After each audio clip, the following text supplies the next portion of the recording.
A dependência em relação ao petróleo pode acabar nos matando. Primeiro, porque é nociva ao meio ambiente. Os americanos preferem caminhonetes. Como é que pode? Isso é burrice, sabia? Além disso, financia o desenvolvimento de armas nucleares e o terrorismo. Olha, de onde vem o dinheiro que o Irã usa para desenvolver armas de destruição em massa? Algum dia, não haverá mais petróleo no planeta. E então, como você vai abastecer seu carro? Acho que não cabe uma família de 4 pessoas aí dentro. Da América Latina à Ásia, hoje em dia os conceitos de tecnologia ambiental e de recursos renováveis são cada vez mais difundidos. Enche o tanque de hidrogênio. Nos Estados Unidos, a energia solar é a mais nova tendência. É um café da manhã solar? Hoje nem tanto, não tem sol. A China constrói casas com material reciclável. A Europa obtém eletricidade por meio da energia eólica.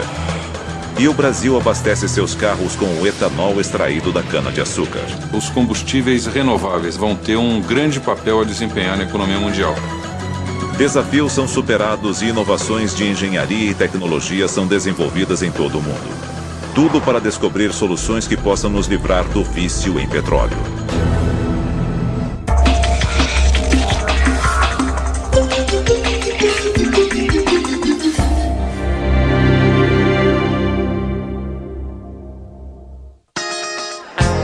Tem todas as vantagens que um utilitário deve ter. Este é o maior, mais espaçoso e confortável.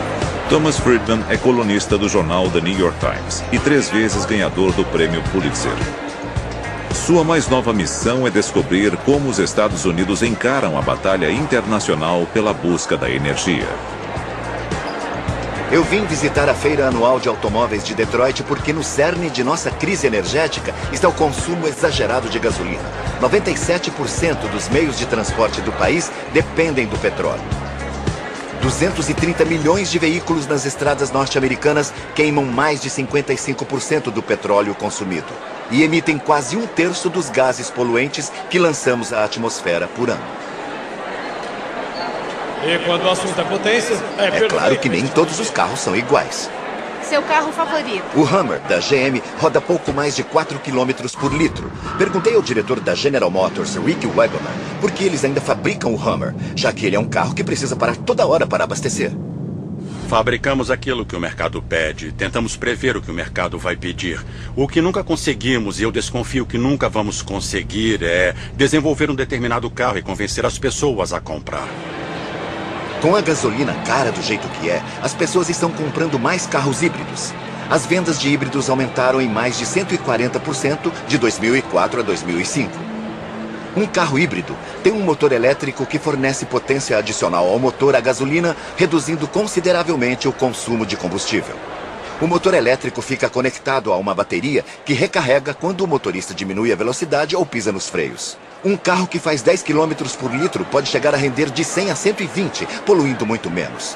Todas as montadoras americanas estão aderindo a essa tendência, como a GM, com seu novo híbrido Saturn. Pode fazer de 65 a 77 quilômetros na estrada, o que nos orgulha muito. Mas os japoneses estão mais avançados. Isso é o que a gente tem. Tanto a GM quanto a Ford estão fechando fábricas e demitindo milhares de funcionários, mas a Toyota teve o melhor ano de sua história. Em parte por causa do aumento nas vendas de híbridos. Henry Ford deve estar se revirando no túmulo. Os carros do futuro estavam no andar de baixo, mas a maioria era pouco convincente. Acho que não cabe uma família de 4 pessoas aí dentro. Imagino que se continuarmos nesse ritmo, ainda vamos demorar muito para nos livrar do petróleo. Quem se lembra da crise do petróleo da década de 70 fica com a sensação de que já viu esse filme. Naquela época, o preço da gasolina foi para a estratosfera e motivou uma onda de pesquisas em energia alternativa e consumo eficiente. Aliás, no período de 1977 a 1985, nos Estados Unidos, as importações de petróleo do Golfo Pérsico diminuíram 87% e o consumo caiu em 17%.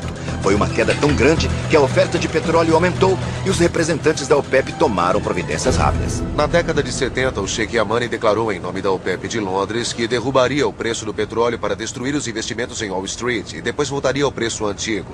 Exatamente a mesma estratégia que se repetiu nas décadas seguintes. O que mudou desta vez? Muitas coisas. O terrorismo islâmico transformou a equação geopolítica e os petrodólares estão financiando milícias de fundamentalistas islâmicos. Várias pessoas com ideologias políticas diferentes começam a admitir que essa dependência de petróleo é nociva para a política externa norte-americana e que resulta em novas alianças com gente muito estranha. Eu queria ter um adesivo assim. Osama Bin Laden odeia este carro. A coalizão Set America Free dedica-se a tornar os Estados Unidos autossuficientes em petróleo. O grupo abrange desde ambientalistas ortodoxos até um ex-presidente da CIA. Engloba desde parlamentares republicanos e democratas até líderes do movimento evangélico. Andar descalços uma distância enorme. Sabia que os líderes evangélicos estão defendendo o combate ao aquecimento global? É verdade. Os cristãos evangélicos estão se unindo aos seus tradicionais adversários, os liberais e os democratas, nessa discussão. Com a ajuda de Deus, acabaremos com o aquecimento global. Agora me digam, como foi que vocês acabaram se unindo? Todos sabemos que existem pessoas más se dedicando a encontrar formas de acabar conosco. Somos dependentes em relação à geração de energia de pessoas que idolatram a morte e que planejam nos destruir pelas costas. Os principais problemas de segurança nacional têm raízes no petróleo. Por Como isso... pense bem, olha, de onde vem o dinheiro que o Irã usa para desenvolver armas de destruição em massa? Não é da informática. Onde os paquistaneses conseguiram dinheiro para importar tecnologia de armas nucleares da China? Estamos numa guerra ideológica e essa ideologia é o fundamentalismo islâmico. E não vamos conseguir vencer a guerra contra o fundamentalismo enquanto estivermos financiando o outro lado da batalha. Na Segunda Guerra Mundial, nós minamos as cadeias de fornecedores e nesta guerra não estamos fazendo isso. Aliás, muito pelo contrário, além de não quebrar a rede de fornecedores, enviamos dinheiro para o lado deles. É mais idiota do que o Lenin descreveu quando disse: os capitalistas vão nos vender a corda com a qual vamos enforcá-los. Estamos fazendo uma coisa pior ainda. Estamos financiando a corda que vai ser usada para nos enforcar. E, na minha opinião, isso é uma loucura. Às vezes eu penso, será que o presidente do Irã, Mahmoud Ahmadinejad, estaria ameaçando varrer Israel do mapa ou desafiando o mundo com um projeto de armamento nuclear se o barril de petróleo custasse $20 em vez de 70? Eu duvido muito. No final da década de 90, quando o preço do barril era inferior a $20, um presidente reformista foi eleito no Irã. Políticos e jornais reformistas prosperaram. Um movimento juvenil trouxe esperanças. Hoje, no entanto, com o barril de petróleo custando $70, os reformistas foram reprimidos ou subornados. Na Rússia, quando o barril custava $20, o presidente Putin parecia ser o homem que finalmente cumpriria a promessa de uma Rússia livre e democrática. Com o barril a $70, ele se parece com os antigos ditadores soviéticos, liquidando grandes empresas russas e intimidando seus adversários. Outros fatores, além do petróleo, também contam. Mas será coincidência que o primeiro país do Golfo Pérsico onde o petróleo está se esgotando, o Bahrein, é também o primeiro a realizar eleições diretas onde as mulheres têm direito ao voto e também concorrem a cargos públicos? A necessidade de buscar alternativas ao petróleo já é um ponto pacífico. Queremos convencer as pessoas de que todos sairão ganhando com isso. É bom para o meio ambiente, é bom para a segurança nacional, é bom para a economia, é bom para o futuro dos nossos filhos e, por incrível que pareça, também é bom para o futuro dos povos no Oriente Médio. Por quê? Porque qualquer governo que consegue gerar tantas divisas simplesmente porque perfura o solo não tem nenhum tipo de incentivo para educar as crianças. Não tem motivo para dar estudo às mulheres, não tem motivo para envolver o povo no processo político, não tem motivo para fazer nada além de perfurar o solo, extrair o óleo negro e vender no mercado global por $60 o barril. É uma vida cômoda, cheia de belos palácios. A coalizão Set America Free está tentando redefinir uma política energética realista para os Estados Unidos. O antigo realismo, repetido à exaustão por políticos defensores do petróleo, considerava ingênua a crença de que fontes alternativas de energia fariam diferença. Por enquanto, precisamos aceitar os fatos como eles são. E a realidade é que os combustíveis fósseis suprem praticamente 100% da nossa demanda no transporte. Nos próximos anos, essa realidade não vai mudar. Ledo engano. Um exemplo clássico do pensamento pré-11 de setembro. O novo realismo diz que é inevitável pensar em alternativas para os combustíveis fósseis. Uma solução possível e que está sendo pesquisada por várias montadoras é o veículo movido a células de hidrogênio. Bill Reinert é o gerente nacional do Grupo de Tecnologia Avançada da Toyota. Um veículo com célula a combustível usa hidrogênio e oxigênio, combina os dois gerando eletricidade e emite água. Então, é uma solução muito boa e limpa, mas vai levar tempo para se concretizar. Quanto? Os produtos competitivos serão lançados no mercado daqui a 20 anos. Então você aposta no hidrogênio? Sim. Ele dá a partida como um carro comum. 20 anos é um tempo muito longo para esperar. Algumas pessoas acreditam que os carros movidos a hidrogênio são tão improváveis que nunca chegarão ao mercado. Quanto ele faz por litro? Eu não sei por que não se mede em litros. É claro, é verdade. O passeio com a dona de casa, Sandy Spalino, em seu atraente protótipo da Honda com célula a combustível, é uma experiência impressionante. O carro é totalmente silencioso, não polui e é macio, como um carrinho elétrico de golfe. Uso o carro todos os dias para buscar minhas filhas e dar umas voltas. E aí, Sandy, as pessoas abordam você e perguntam: e aí, moça, que carro bonito, maneiro ele, hein? O tempo todo dia alguém me aborda, é divertido. É aquele carro de hidrogênio? É. Nossa, a gente nunca tinha... carro legal, diferente. Eu gostaria de apresentar a primeira família a testar o carro a hidrogênio. Podem reparar que não se parece com os Jetsons. Sandy e seu marido John, de Redondo Beach, na Califórnia, foram escolhidos pela Honda como a primeira família a testar a célula de hidrogênio nos Estados Unidos. O objetivo é coletar dados sobre o desempenho do carro no dia a dia. Foi um alarde danado. Eu recebi a chave durante uma entrevista coletiva. Todo mundo entrou no carro, eu coloquei a chave, girei a ignição e na mesma hora senti um problema. Sabe, eu não ouvia barulho, não sentia vibração, nem qualquer sensação que indicasse que o carro estava ligado, exceto pelo aviso no painel que dizia pronto para dirigir. Literalmente eram 3 palavras, pronto para dirigir. Eu coloquei o pé no acelerador e comecei a dirigir. O carro roda de 260 a 300 quilômetros com um tanque de hidrogênio. A família abastece 2 vezes por semana. Eu sempre quis dizer isso. Enche o tanque de hidrogênio. Ah, pode deixar. Se quiser, fazemos o serviço completo. Agora a gente precisa abrir a tampa do tanque e o bocal por onde entra o hidrogênio. Depois a gente conecta. Eles ganham selo verde? Ganham. A gente encaixa assim, depois é só apertar. Ok? Que ele começa a abastecer o veículo. Total. Será que o hidrogênio é a cura para os viciados em petróleo? À primeira vista, é a solução perfeita.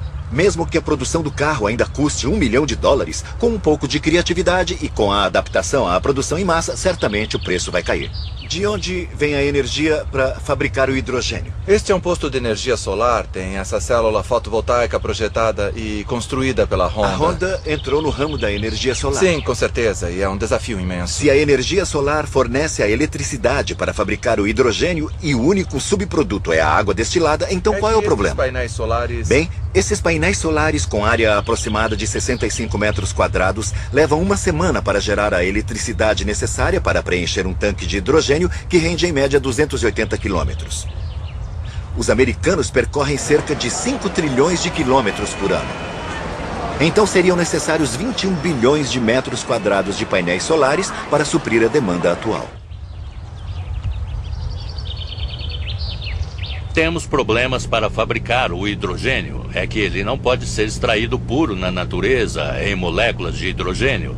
Está sempre ligado quimicamente a outra molécula. Para fazer a separação nas moléculas e obter hidrogênio puro, é necessário uma imensa quantidade de energia, muita energia.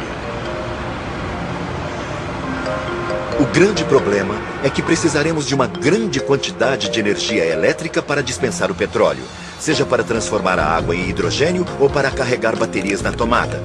De onde vem a energia elétrica do país? Do carvão, que gera grandes quantidades de poluentes. A não ser que se descubra uma maneira limpa de queimar carvão ou fontes limpas de energia, estaremos apenas transferindo a fonte de poluição do escapamento dos carros para as chaminés.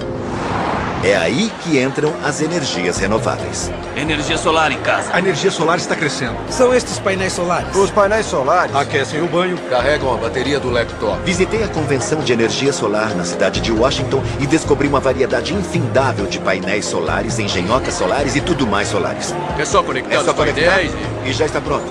É um painel solar flexível em forma de rolo. No centro de convenções parece que a energia solar chegou com tudo. A energia solar é uma tendência. Está nas casas, nos campos de beisebol, em prédios comerciais, no serviço público. Se eu instalar em casa, demora para ter retorno? Mais ou menos 8 anos, dependendo do consumo. E depois disso eu tenho eletricidade de graça? Eletricidade de graça para sempre na sua casa. Nossa, um retorno de 8 anos no investimento é muito bom. Apesar do custo de dezenas de milhares de dólares para adaptar uma casa, a pergunta é, será que funciona mesmo? Fui conhecer o Solar Decathlon, um impressionante concurso patrocinado pelo Departamento de Energia do governo norte-americano, onde equipes de faculdades competem para construir a casa solar mais eficiente, todas em exposição no mercado nacional em Washington. Infelizmente, o sol não estava colaborando. Tudo bem? Muito prazer. David Legal. Sherrill. É um prazer, David. Estou ansioso. É um café da manhã solar? Hoje nem tanto, não tem sol. Não tem sol, mas a energia fica armazenada? Dá para armazenar? Dá, e não estamos conectados à rede elétrica para mostrar que dá para viver com energia solar de uma maneira renovável e limpa. Então, e aquilo, o que acontece... sofá solar? É isso aí. É um sofá solar com ventilação interna para refrescar. Os painéis solares ficam atrás, recebendo a luz que entra pela janela. Então a energia vem do sol e é armazenada... As casas não são apenas avaliadas pela eficiência do projeto. Elas também precisam gerar um excedente de energia suficiente para abastecer um carro elétrico. Quanto mais o carro anda, mais pontos são ganhos. Eu aposto que esse vai ser o primeiro carro movido a energia solar que vai rodear o monumento de Washington. Conforme eu conhecia outras casas solares, ficava mais impressionado com a criatividade e o entusiasmo dos alunos. Oi, bem-vindo à nossa que pareciam casa. Não se importar com a chuva. Nossa casa é um trabalho das escolas de engenharia e de arquitetura. Dá pra ferver uma panela com água pro macarrão em 6 segundos. É uma geladeira especial? É, movida a energia solar, muito eficiente. Uma lava-louças embutida. Obter energia limpa por meio do sol para a casa e para o carro parece ser a solução ideal, mas talvez não seja a alternativa mais eficiente para todos os climas. E atualmente, o grande problema da energia solar é o custo alto. Equipar uma casa de tamanho médio com painéis solares e torná-la autossuficiente em eletricidade custa de 30 a 70 mil dólares. Fiquei pensando se não existe uma forma mais barata de energia renovável. A energia eólica é a mais econômica do que a solar, sem dúvida. A energia solar ainda tem custos muito elevados. Jim Dilson é um verdadeiro pioneiro nos Estados Unidos. Ele foi o precursor da energia eólica na década de 70 e todo mundo pensou que era louco. Hoje, ainda desenvolve centrais eólicas em todo o país para ganhar dinheiro. Jim, qual é a maior vantagem da energia eólica? Bem, existe uma grande abundância de ventos em nosso país. 4 estados poderiam suprir a demanda energética do país inteiro. Saiba que algumas regiões do meio oeste foram apelidadas de Arábia Saudita dos ventos, na América.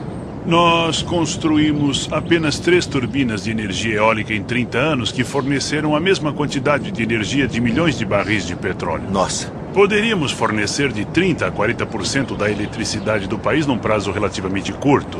Na Alemanha, 6 ou 7% da energia elétrica já é gerada pelo vento. A Europa está muito mais adiantada no quesito energia eólica do que os Estados Unidos. Na verdade, Jim começou seus negócios comprando turbinas da Dinamarca, já que nenhuma empresa americana fabricava máquinas tão avançadas. Acabamos comprando todo o estoque deles, umas 2.500 máquinas. E por causa disso eu acabei recebendo a medalha de honra do príncipe Hendrik da Dinamarca. Alguém na Casa Branca lhe ofereceu uma medalha de honra? Até onde eu sei, não. Para poder crescer de verdade, a indústria de energia eólica precisa de ajuda do governo. A indústria do petróleo recebe dezenas de bilhões de dólares em subsídios federais por ano. Em média, os criadores da energia eólica recebem menos de 200 milhões, e até esta quantia, relativamente irrisória, de vez em quando é suspensa. É muito importante que se coloque a energia eólica no mesmo nível de importância das outras formas de geração de energia. Então é possível suprir de 1/3 até a metade da demanda de eletricidade com o vento? É, tem razão. Bom, vamos raciocinar. Buscar energia na terra do Bin Laden, buscar energia do vento. Que parte do raciocínio não estamos entendendo? Se existe uma fonte limpa na nossa terra, então por que não usá-la? Os críticos afirmam que as centrais eólicas descaracterizam o meio ambiente e causam a morte de pássaros e plantas, além de gerar poluição visual na paisagem. Em vista disso, os especialistas estão construindo boa parte das centrais eólicas no mar e em áreas menos habitadas. É preciso dar ouvido às críticas, mas é bom tomar cuidado para não exagerar na proteção de poucas espécies de pássaros, enquanto todas as espécies da Terra estão em risco com o aquecimento global. Muitas das alternativas energéticas que poderiam livrar os Estados Unidos de sua dependência de petróleo estão no país, prontas para serem utilizadas. Mas precisam de subsídios constantes e de apoio à pesquisa por parte do governo para competir com o petróleo. Infelizmente, as propostas do governo em energia renovável têm sido inconsistentes. Com apenas uma assinatura, poderíamos ter uma participação bem maior das fontes renováveis. Dan Arvizo é o diretor do Laboratório Nacional de Energia Renovável dos Estados Unidos em Golden, no estado do Colorado. Apesar de trabalhar para o governo, ele detecta alguns problemas da política energética. Me dê uma noção dessa realidade. Qual é a porcentagem das fontes renováveis hoje no país? Tá. Infelizmente, a quantidade de energia solar e eólica gerada na produção geral de energia é irrisória, é menos de 1%. Menos de 1%? Mas eu não acabei de ouvir que poderíamos obter quase metade da nossa energia usando apenas vento? Na verdade, Dan Arvizo acredita que a energia solar, apesar de ainda ser muito cara, pode se tornar uma alternativa ainda melhor do que a eólica. A energia solar, apesar de atualmente ser irrisória na geração de energia, tem um potencial muito maior do que todas as outras tecnologias em fontes renováveis juntas. As descobertas tecnológicas que estão acontecendo hoje em dia são espantosas. Podemos disponibilizar essa tecnologia no mercado imediatamente se o governo apoiar esses projetos e agir de maneira dinâmica para colocá-los em prática. Sim. Fiquei animado por ouvir o chefe do Laboratório Nacional de Energia Renovável tão otimista com a energia solar. Ele demonstrou que essa energia poderia alimentar um sistema de transportes essencial às montanhas do Colorado. Sentir o sol batendo de maneira os teleféricos de esqui.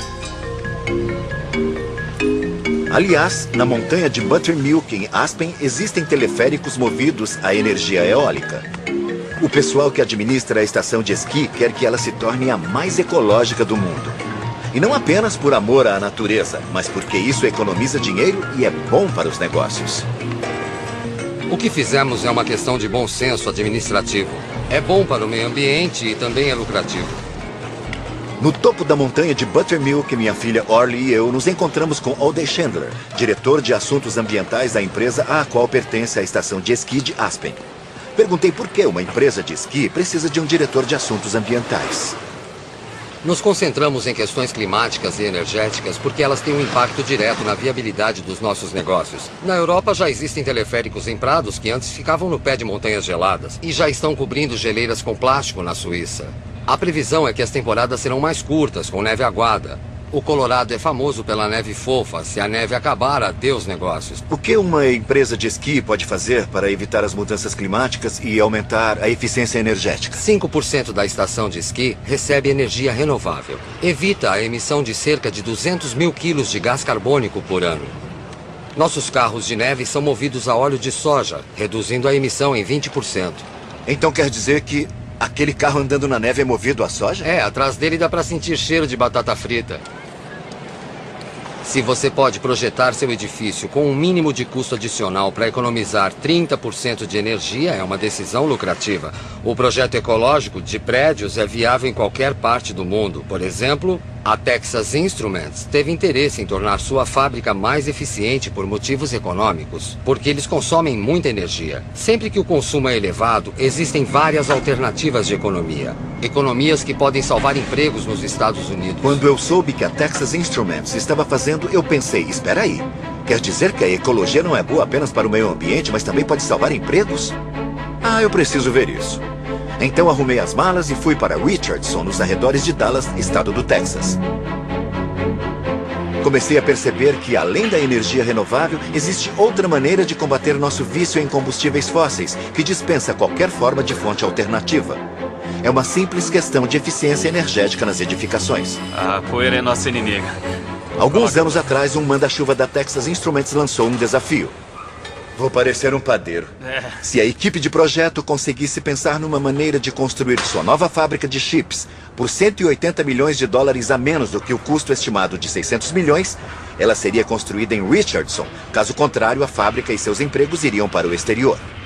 A construção é interessante. Paul Westbrook é o gerente de desenvolvimento sustentável da Texas Instruments. A coisa mais suja dentro de uma sala limpa são as pessoas. Ai, o que eu não faço pelo jornalismo. Caiu como uma luva. É. Prontos? Vamos passear. Vamos lá. Bom, estas são as instalações da sala limpa. É a sala principal onde tudo acontece. Como você vê, estamos terminando de montar o teto. Pô, o que você pensou quando os patrões disseram? Se não cortar 180 milhões do custo da fábrica, ela sai do país. É melhor aprender chinês. Sabe, eu pensei que era uma loucura. Era um projeto tão grande que não dava pra imaginar. Todo mundo achou que ia parecer um pesadelo. E qual foi o seu primeiro telefonema depois do desafio? Bom, nós começamos a conversar sobre um edifício sustentável em larga escala e decidimos pedir consultoria ao Instituto Rocky Mountain. Emory Lovins também entrou no projeto. Emory ficou interessado. Eu falei sobre isso com a gerência e então eu percebi que ficaram apreensivos com a possibilidade de eu trazer um grupo de ecologistas fanáticos que iam tocar tambores e cantar hinos para salvar o planeta. Nós visitamos 8 fábricas e vimos que era possível poupar metade da energia usada para resfriar a água e purificar o ar. O investimento teria retorno em 1 ano e seria mais barato do que construir na China, porque usamos um modelo para cortar 30% do custo de capital e economizar 1/3 da água e 1/5 da energia. O Emory fez um ótimo trabalho. Depois de ter várias ideias, a equipe de projeto da Texas Instruments encontrou uma maneira de eliminar um andar inteiro da fábrica. Um grande passo para poupar energia. Eu posso dizer que a maior inovação neste projeto foi reduzir a área construída. Steve Penson é diretor de projeto da construtora. Ecologia não envolve necessariamente painéis solares, aquecedores solares ou energia eólica. Envolve o uso eficiente do espaço e dos recursos de um determinado projeto. As inovações incluem o resfriamento e a reciclagem natural do ar, eliminando gigantescos aparelhos industriais de ar-condicionado. Tubulações de água maiores e com menos cotovelos diminuem o atrito e possibilitam bombas mais econômicas. O projeto inova em eficiência e, além disso, dá início a uma nova tendência. Antes de começar este projeto, cerca de 10% das propostas que recebíamos para novos projetos eram ecológicas. Hoje, mais da metade das propostas que recebemos tem perfil ecológico. Atualmente, metade da água dos 7 maiores rios chineses é imprópria. 1/3 da população respira ar poluído. A terra apropriada para a agricultura e moradia encolheu nos últimos 50 anos. Com tanta pressão para cuidar do meio ambiente, a China está se tornando um país inovador na área de tecnologia ambiental. O governo chinês declarou que, até 2010, 15% das fontes de energia serão renováveis. Essas iniciativas que... John Doerr é um dos mais bem-sucedidos e influentes empreendedores de sua geração. Foi um dos fundadores dos revolucionários sites Amazon.com e Google. Ele considera a tecnologia ambiental a maior oportunidade de investimento do século XXI. 2 bilhões de pessoas no planeta ainda não têm acesso à energia elétrica. É uma das maiores demandas do mercado. Também é uma área que teve poucas inovações. Sempre que aparece a oportunidade de inovar e de conquistar um mercado tão grande, nós podemos propor investimentos com retorno garantido. São oportunidades fantásticas no mercado. O senhor acha que a China inovou na área energética? Com certeza. O contraste entre a China e os Estados Unidos é notável. Eles têm padrões mais eficientes no consumo de combustível. Nossa eficiência tem diminuído. Os americanos preferem caminhonetes. Como é que pode? Isso é burrice, sabia? Uma história que eu gosto de contar é sobre a Universidade de Pequim. 85% dos 30 mil alunos estão no curso de engenharia. Será possível que a China ambientalista será um desafio maior do que a China comunista jamais foi? É na China que o futuro vai ser definido. São 200 mil alunos de desenho industrial na China, contra 4 mil nos Estados Unidos. Imagine 200 mil desenhistas entrando no mercado para projetar produtos e sistemas. É fenomenal.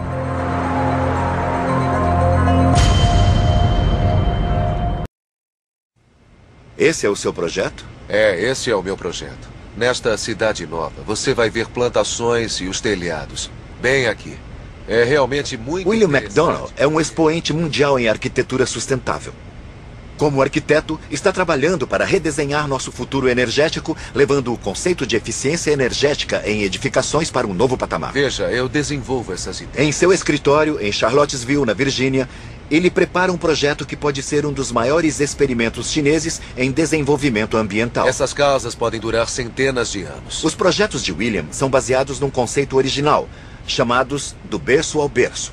Do berço ao berço. Agora me explique, o que significa do berço ao berço? Significa criar um ciclo fechado, acabando com o conceito de dejeto. Esta cadeira é um exemplo do berço ao berço. É um tecido novo escolhido para as poltronas do Airbus 380. Foi projetado para se decompor de forma limpa. Em outras palavras, se ele for jogado na terra... vira adubo. Vira adubo. Limpo. Então, do berço ao berço é começar Material na terra, limpo. transformar-se em E cadeira voltar. e voltar para a terra. Voltar para a terra. É um aspecto do berço ao berço que chamamos de metabolismo biológico. Então, tudo que volta para o solo deve ser inofensivo para o solo. Isso é nutriente biológico. E isso é alumínio puro. É o que chamamos de nutriente técnico. E pode ser reaproveitado e reaproveitado em ciclos industriais que se repetem Hoje sem é fim. cadeira, amanhã pode ser Isso, poltrona de amanhã avião. pode ser um campo. Esse é o conceito de materiais do berço ao berço. Nos Estados Unidos, as ideias de McDonnell estão mudando o conceito de design nas principais corporações do país. Pode voltar para a indústria ou para a natureza. Na China, seus conhecimentos foram aproveitados pelo governo. Fiquei muito satisfeito. Me porque diga, eu por que acho você que se dedicou tanto tentando transformar a China? 80% dos chineses e de suas cidades não têm água potável. Às vezes a água é escassa ou de má qualidade e alguém pode morrer sem ingerir. É tão grave que eles querem criar cidades com o conceito do berço ao berço. William convidou nossa equipe de reportagem para acompanhá-lo em Wangbaiu e ver como o conceito do berço ao berço é aplicado na China. Apesar da aparência nada tecnológica, esse vilarejo pode ser o futuro da China rural. Essa é uma casa de terra palha. Isso aqui é terra palha. As novas casas são construídas com materiais biodegradáveis e recicláveis, fabricados sem o uso de combustíveis fósseis. E bem ao lado tem uma parede de blocos feitos de terra. E a terra saiu daqui mesmo. Em vez de usar os tradicionais tijolos de argila que são cozidos com carvão e consomem muita energia no processo, eles fabricam tijolos de terra prensada, que são empilhados e cobertos com reboco para se fazer as paredes.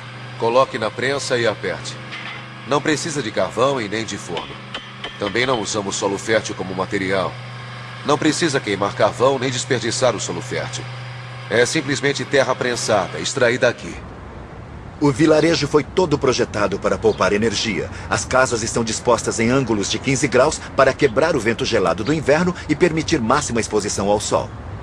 É a primeira vez que camponeses chineses têm acesso à energia solar, que está conectada diretamente ao quadro de luz. William acredita que a China vai estabelecer os padrões da energia solar e finalmente torná-la acessível ao grande mercado. Portanto, a China vai ser o país que vai reduzir o custo da energia solar, que vai permitir que o resto do mundo tenha acesso a ela, porque o custo de fabricação na China pode fazer com que o preço desse tipo de tecnologia desabe.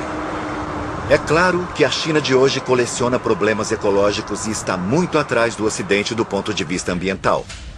Mas as autoridades chinesas do mais alto escalão do governo estão ouvindo os conselhos de William e, se tudo der certo neste vilarejo experimental, a China pode se tornar um modelo em desenvolvimento sustentável. É uma estratégia que traz esperanças. Afinal, se toda a população rural da China vivesse desse jeito, o consumo de lenha e carvão cairia pela metade. Chegou o momento de descobrir como podemos conjugar o futuro no tempo presente, para podermos viver no futuro o mais rápido possível. Assim a gente pode contar aos nossos filhos que reconhecemos os nossos problemas e que queremos tomar uma atitude. Ouvindo você falar assim, eu não sei se rio ou se eu choro. Estamos a poucas horas da capital desse país, Washington, e pouca gente te reconheceria na rua. Mas a 16 mil quilômetros daqui, em Pequim, as suas ideias estão sendo traduzidas para o chinês, implementadas e regulamentadas pela liderança chinesa. Os chineses reconhecem que estão em crise. Não sentimos a crise no nosso país. Não temos mentalidade de crise. Estamos começando a ter essa mentalidade. Se você fosse rei por um dia, rei dos Estados Unidos, qual seria a coisa mais importante na ordem do dia? Eu faria um discurso para todas as crianças. Faria um chamado entre os jovens. Os jovens é que vão fazer tudo isso. Vai ser a próxima geração. Quando as crianças aprendem o conceito do berço ao berço, entendem imediatamente e pensam, ué, mas não é assim que o mundo é. Elas ficam surpresas quando descobrem que fabricamos tóxicos que podem acabar com o planeta. Por que não criamos um sistema que dê a elas esperança? Cada vez mais a ecologia é uma boa política. Um bom exemplo é John Hickenlooper, prefeito de Denver, no Colorado, ambientalista fervoroso e com formação em geologia do petróleo. Candidatou-se em 2003 com uma plataforma ecológica e venceu com a maioria esmagadora de 65% dos votos. Durante o mandato, manteve um alto índice de popularidade apesar de ter aumentado impostos para financiar projetos ecológicos, como um sistema de trilhos leves para o metrô. O pensamento da maioria dos políticos está fora de sintonia com as preocupações do povo. Todo mundo anseia por propostas ecológicas e é um anseio veemente. Em outras palavras, você disse ao povo que ia aumentar os impostos, mas disse que era para investir no futuro. Isso. Muitos políticos têm medo de abraçar essa causa. Mas se for preciso, o povo não é burro, eles entendem. Foi a mesma coisa com o sufrágio feminino e a abolição. Os políticos no poder estavam numa geração atrasados em relação ao que o país precisava. O que acontece agora é que as ideias são postas em prática numa escala regional e depois ganham força para abalar as estruturas do poder. Nosso futuro energético pode ser muito mais favorável do que o passado se nós mesmos agirmos com energia. Já temos combustíveis alternativos que poderiam fazer uma diferença imediata na quantidade de petróleo que consumimos, no aquecimento do planeta, no quanto dependemos de alguns governos para gerar energia. E na competitividade de nossas empresas de tecnologia ambiental, uma indústria em franca ascensão no século XXI. Com apenas um pouco de liderança em Washington, subsídios inteligentes e regulamentação aplicada com consistência, podemos tornar competitivos os veículos híbridos, o etanol, a energia eólica e a solar. Tudo isso em curto prazo. Mas é preciso mudar a mentalidade e entender que a consciência ecológica não é mais um passatempo idealista e vagamente patriótico de ecologistas ingênuos. Viver, pensar e agir com consciência ecológica é a atitude mais estratégica, pragmática e patriótica que podemos tomar. O verde, cidadãos, deveria ser o novo lema do nosso país.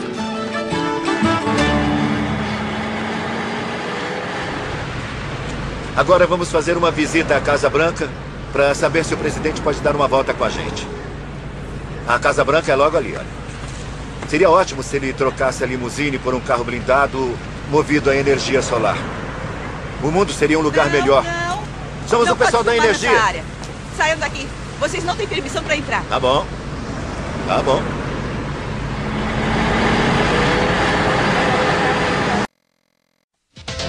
Sem energia, tudo para. Cientistas no mundo todo trabalham na busca por novas fontes de combustível renováveis. O etanol vem se destacando como o carro-chefe desta revolução. A produção mundial do combustível gira em torno de 47 bilhões de litros. O Brasil é responsável por cerca de 35% desta produção. A matéria-prima do etanol brasileiro é a cana-de-açúcar. O Brasil, desde a colonização pelos portugueses, tem um histórico de trabalhar a cana-de-açúcar. Esses laços tradicionais com a cultura de cana-de-açúcar estão sendo revistos pelo novo modelo, um modelo de tecnologias que implicam de aumento de produtividade e do uso não só da cana-de-açúcar também para a nutrição animal, mas também para a produção de um novo e importante biocombustível, que é o etanol. O país se voltou para a produção do etanol em meados dos anos 70, com o desenvolvimento dos carros a álcool, movidos exclusivamente a etanol. Hoje, o etanol é produzido e consumido em larga escala no Brasil, representando 40% de todo o combustível que abastece os veículos do país, incluindo a gasolina brasileira, que leva 20% de etanol em sua composição. Atualmente, o Brasil produz 16 bilhões de litros de etanol por ano, devendo chegar, segundo dados da única Associação dos Produtores de São Paulo, a cerca de 30 bilhões de litros, portanto quase o dobro da produção nos próximos 4, 5 anos. O álcool, com certeza, é um dos produtos que apresenta viabilidade econômica para estar substituindo uma boa parcela daquilo que o petróleo faz hoje. Outro beneficiado pelo etanol foi o trabalhador brasileiro. A expansão e a profissionalização do setor ampliou o mercado e ofereceu novas oportunidades de trabalho. Meus pais viveram isso. Minha mãe e meu pai, desde pequenos também eles trabalhavam na lavoura Eles cresceram na lavoura e eu comecei também na lavoura com eles. Eu ia para a usina, né, no caminhão de boias frias também, porque eu não tinha um outro meio de transporte. Fazia o estágio durante o dia todo e continuava os estudos na área de química também. No final do meu estágio, eu fui convidada a assumir a função de assistente de chefe do laboratório. Eu agarrei com unhas e dentes essa oportunidade.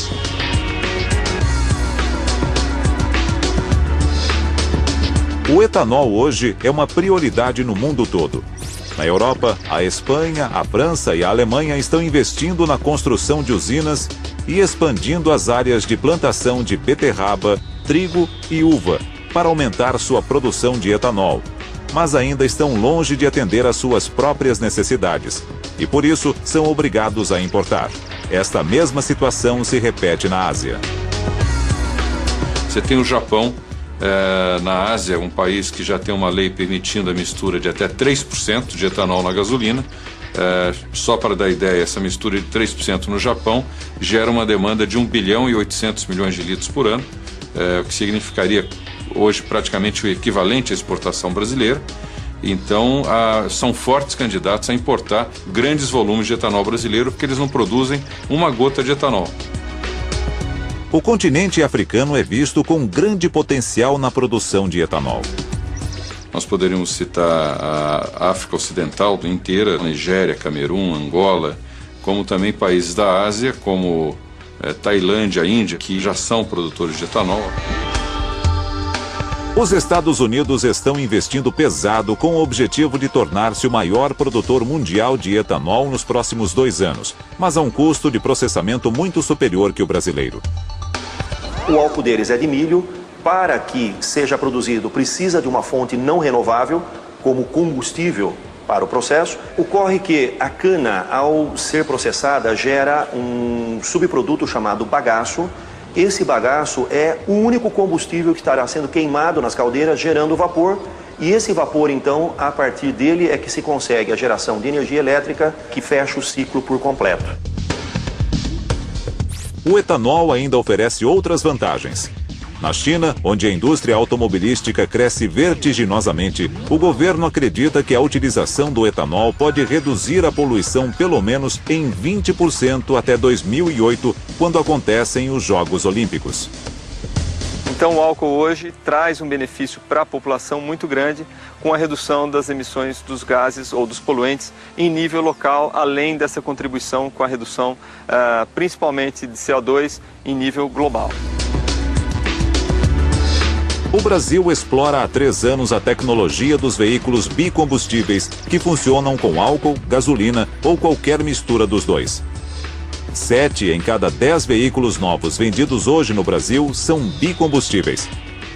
Mas ainda existem desafios. O rendimento do etanol é 28% inferior ao da gasolina. Nós temos desafios de contínuo aumento da produtividade nas diferentes elos da cadeia, mas também os desafios de gerar emprego de qualidade. Esse laboratório representa a minha vida. Meu crescimento pessoal se deu dentro desse laboratório, o meu crescimento como profissional também se deu dentro desse laboratório. Então hoje eu não me vejo trabalhando fora da área de química aí, e fora inclusive do setor sucroalcooleiro também.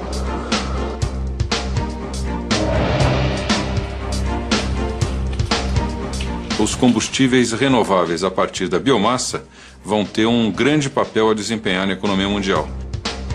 E a cadeia do álcool não é uma cadeia simples, é uma cadeia muito complexa que envolve a agricultura, a indústria, o setor automobilístico e o consumidor final. O etanol é uma das várias alternativas possíveis de energia renovável. Novas pesquisas e novas tecnologias devem fazer o uso e a produção deste combustível ainda mais eficientes, trazendo um equilíbrio maior à constante demanda mundial por energia.